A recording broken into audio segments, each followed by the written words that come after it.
Our teams are back, of course, to talk about some Square Enix. We're here to look at this financial results briefing that came out actually November of last year, but we're just not getting it, of course. The results themselves, like the financial shit, is not really anything we need to talk about. There's nothing interesting there, really. But it's the Q&A section with Takashi Kiryu, the current president or whatever of Square Enix. There's a couple things that are kind of making the rounds from this today. Namely, that they want to focus a little bit more on releasing better quality titles, essentially, which is something we've heard them say before, but it's still worth mentioning, I guess. But they also want to step into cross-media stuff when it comes to their games. So think movies and shit when it comes to, I guess, the Final Fantasy franchise, probably other franchises as well. I'm personally a fan of even just using the 7 compilation as an example, of course, Advent Children. I don't think it's the greatest movie ever, but it's still, entertaining for what it is. Even watching it just for the Sephiroth Cloud fight at the end, it's worth it in my opinion. But there's still some good shit throughout the movie, some good action and stuff like that. And we've been anticipating that 9 animated series for years at this point. I don't know what the hell's going on with that. Even if it's just retelling the FF9 story, that's still interesting. I actually did have an update too not that long ago where I think the president of Cybergroup Studios had mentioned something about it, something about upcoming series or something along the lines, and they mentioned the Final Fantasy 9 animated series or whatever. I don't know what's going on, what's taking so fucking long, but it still apparently is in the works. If we want to continue with the FF7 stuff, we also had that rumored anime some time ago. I don't know if there's any credibility to that shit. It was a 4chan leak/rumor or whatever. But the point is, I'm into that shit. I'm into if they want to step out of the video game realm. Final Fantasy 15. I'm not the biggest fan of the game. I think it's a great game, but they had movies and animated shit. That stuff can be cool. Then you have stuff like Spirits Within, which was very terrible. I mean, I remember watching it in theaters back in the day and just absolutely hating it. I watched it again here recently because I think it was on Hulu or something. I watched it within the last month or so, and it wasn't as bad. I won't say that bad. It wasn't as bad as I remember, but it was still pretty terrible. And it's mostly because it's not based on anything. If they were to do animated, movies, CGI movies, animated series based on a property, an already existing Final Fantasy game, I think they would do significantly better than what something like Spirits Within did. So let's hop right into it, but first we're going to read this part just because it talks about Rebirth a bit. So they say, do you expect a sizable profit contribution from Final Fantasy VII Rebirth, which is due out in February 2024? What factors do you expect will add to your profits in the second half? We believe that sales of Final Fantasy VII Rebirth are the greatest variable in which our ability to achieve our full-year operating income target of 55 billion yen hinges. The feedback that we've received thus far for the title has been strong. As such, we do hope to see a sizable earnings contribution from it in quarter 4. In fact, we expect sizable earnings contributions in quarter 4, not only from our HD Games subsegment, but also from our games for smart devices / PC browser subsegment, thanks to Final Fantasy VII Ever Crisis, which we launched in September. This is because of the synergies that we expect will arise between that title and Final Fantasy VII Rebirth, as well as because of the 6-month anniversary and other events that we have planned. And they go on to talk about also Final Fantasy XIV, of course. I thought that part was just kind of interesting to read just because they're putting a lot of faith in Rebirth. Obviously, they talk about they're hoping that by itself could maybe reach to their operating income, which is kind of cool. And then talking about Ever Crisis alongside it, which is interesting because the Ever Crisis 6-month anniversary will happen right after the launch of this. It's coming out at the end of February, obviously. The game came out in September, so within March will be the 6-month anniversary for Ever Crisis. So they can kind of coincide with each other, kind of hype each other up, which I do think is kind of cool. Though we weren't planning on looking at the financial shit when it comes to this financial results briefing, I did want to look back at the Ever Crisis segment where they talk about it because this was just a few months after Ever Crisis came out and just see what they say. So they say, the games for smart devices PC browser subsegment released Dragon Quest Champions and Final Fantasy VII Ever Crisis in the first half fiscal year 2024, quarter 3. Dragon Quest Champions delivered a solid performance immediately after its launch, but its performance weakened somewhat thereafter. However, its 6-month anniversary is approaching, and we hope to take the opportunity to bring renewed vitality to the title. We are meanwhile satisfied with how Final Fantasy VII Ever Crisis performed in September and October immediately following its launch. We anticipate increased exposure for the title during the holiday season and with the launch of Final Fantasy VII Rebirth in February 2024. In addition, we plan to boost activity by holding events celebrating its 6-month anniversary and expect Final Fantasy VII Ever Crisis to make earning contributions as our core new title going forward. So it seems for this first few months, Ever Crisis was doing pretty well and they have a lot of stock in it. I think that's going to make them a lot of money going forward. I'm kind of curious how it'd be doing now because this was only, again, 2 months after launch. So it's obviously been 2 more months since then. So I'm kind of curious how much money it's making now, how much they think how successful it feels like it's going to be going forward, et cetera, et cetera. Ever Crisis was pretty cool. I played it pretty consistently for the first few months. I've kind of fallen off of it now. I don't really play it. I haven't played it in a good month or more at this point. There's really nothing against the game because I was playing it pretty consistently, a couple hours every day at the very least. It's just that I started playing other games. When I start diving into other games, I usually get distracted and forget about playing other games and just fall off of them. I started playing through Final Fantasy VIII again towards the end of last year and trying to platinum that game. And I still haven't got the platinum. I'm 1 or 2 handful of trophies off, whatever. But still, I just kind of fell off. There's nothing about Ever Crisis being unfun or boring. It's just stop playing it. So let's hop into the maybe more compelling bits here that say, what is required to execute the productivity enhancing initiatives that will bolster the profitability of your HD game subsegment, and how will you go about executing those? At present, some of our development efforts are carried out primarily by internal resources, while others are conducted primarily by external development firms.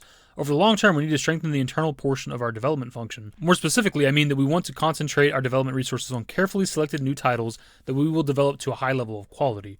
At the same time, rather than focusing solely on major titles, we want to also take on new challenges, partly because we want to add to the diversity of our portfolio of titles, as I noted earlier, while also enabling our developers to expand their skill sets. Through this approach, we hope to strengthen our internal development capabilities, gain greater development proficiency, and establish a development function that enables us to consistently produce high-quality games, thereby bolstering our profitability. So kind of TLDR that shit, they want to strengthen their internal development, they want to make like higher quality titles, of course.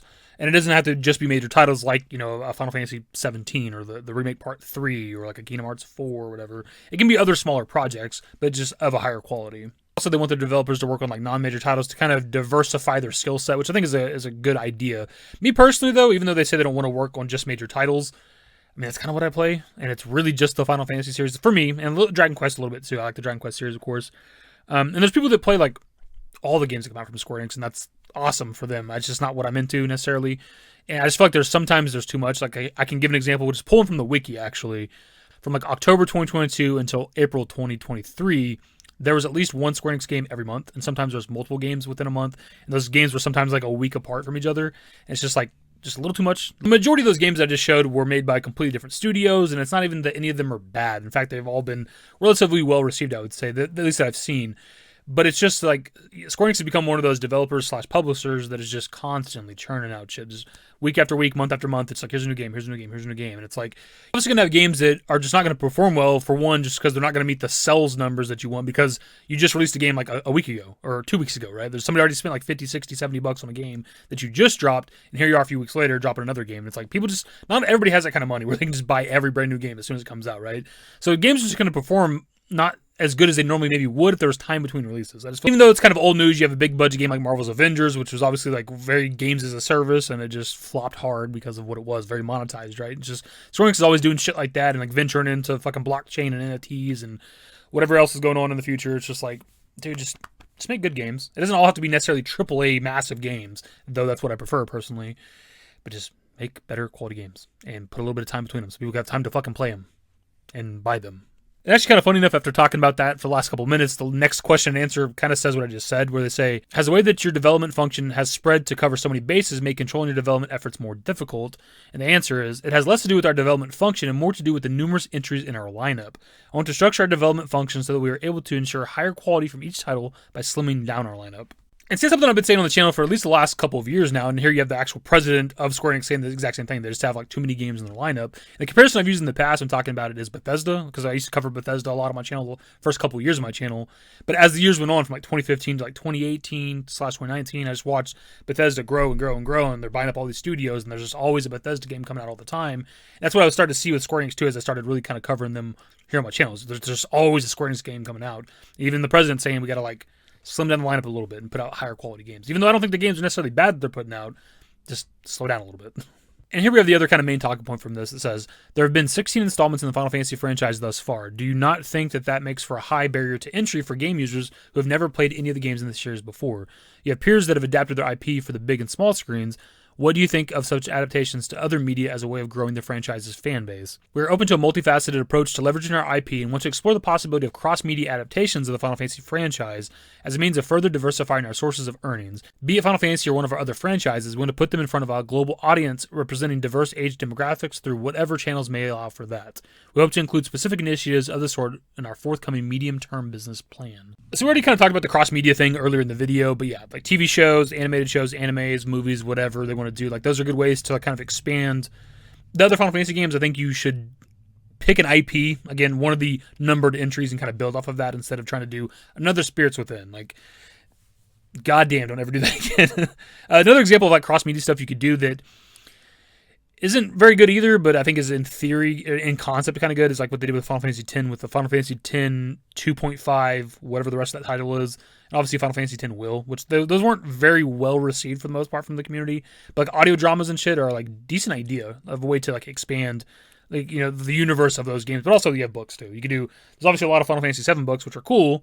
Obviously do like books for some of the other numbered entries to kind of expand those worlds, and they could be almost like the compilation in a way for FF7, where you could do prequel stuff, potentially sequel stuff. You could also do like stories that run parallel to some of the events in some of those games. I don't know which ones you do exactly, because there's obviously all kinds of popular Final Fantasy games out there. There's fans of all of them, so you could just kind of add to the world with those. I don't know which ones you do exactly, but that's an idea. Towards the end of his answer there, he talks about wanting to appeal to like different age demographics, and that makes me think of the Final Fantasy IX animated series, which I think is supposed to be kind of like a cartoon. I think it's supposed to appeal to like a younger audience, like age 9 or something, or 13 or something. I don't remember quite what it was, but it's supposed to be like for kids, which is, it kind of makes sense a little bit. Like Final Fantasy IX obviously has some dark stuff in it, as do most of the Final Fantasy games, but it is kind of cartoony just in its appearance, for one. It's kind of a weird one to choose. Like, I love Final Fantasy IX. It's my third favorite Final Fantasy game, of course, but it's a weird one just because like it wasn't like super successful. Like it didn't even sell as many as Final Fantasy VIII did, and that was coming off the heels of FF7, of course. That kind of helped the sales of Final Fantasy VIII. But also Final Fantasy IX was coming out towards like the end of the PlayStation 1's life cycle and towards the beginning of the PS2 life cycle, of course. So it wasn't like that successful of a Final Fantasy game, even though it's like regarded like pretty highly in terms of like the quality of it and shit. I love seeing that Final Fantasy IX is getting some love. It's just kind of a, why an animated series? I'd rather them just do the 9 remake if that does exist. Like I'm gonna watch the cartoon or whatever it is once it comes out. It's just kind of a weird choice, weird game to choose. To kind of wrap the video up, at least the main talking point for me from all this is the cross-media shit. Like, I'm looking forward to more TV shows, movies, whatever they want to do with the Final Fantasy franchise. I more so want them to, like, add to the world, because I think, like, the 9 animated series, I believe, is supposed to just be retelling the FF9 story. They could add to it through that, though, like, depending on how many episodes there are and shit, how many seasons there could be. They could add more to the world. Like, you're retelling it, but you're expanding, like, where you're in like a location for longer than you would be in the game, essentially, whatever you want to do. That can work, that's fine, or whatever. Kind of like they're doing with like the 7 Remake in a way, just in visual, like TV show form or whatever the fuck. You could do that, that's fine. But I would personally prefer them to add to the world. Like if you're going to do like an animated movie, TV show, whatever, to one of the Final Fantasy games, make it like a prequel or a sequel or something that happened alongside the main characters doing their journey. Like there's a group of people that were doing something over here type shit. So just going back to the 7 compilation stuff, just using these books as an example back here, these are all like sequel, prequel related stuff to the FF7, right? And all this is being referenced in the remake project right now. This all matters right here, right? It's always kind of mattered because it's part of the compilation, but it's being used right now in the remake project. That shit's fantastic. So I like when they just add to the world. Anyways, that'll be the video. My dude, subscribe to the channel if you guys are new. Social networks in the description below. Follow me on Twitter, @DavidYT. That's it. Bye.